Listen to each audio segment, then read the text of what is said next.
In this video, guys, I will show you. Good day, guys, and welcome back to the channel.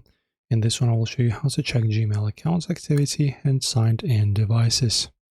So just open up Gmail on your desktop browser and scroll all the way down to the bottom right corner of your inbox. Then look for a small text that says last account activity and click details. So you just press here, right here, as you can see this inconspicuous word. Okay, you just choose this button, details, and this window will appear. In here you will have, and you'll be shown recent IP addresses, locations, and browser types that accessed your mail.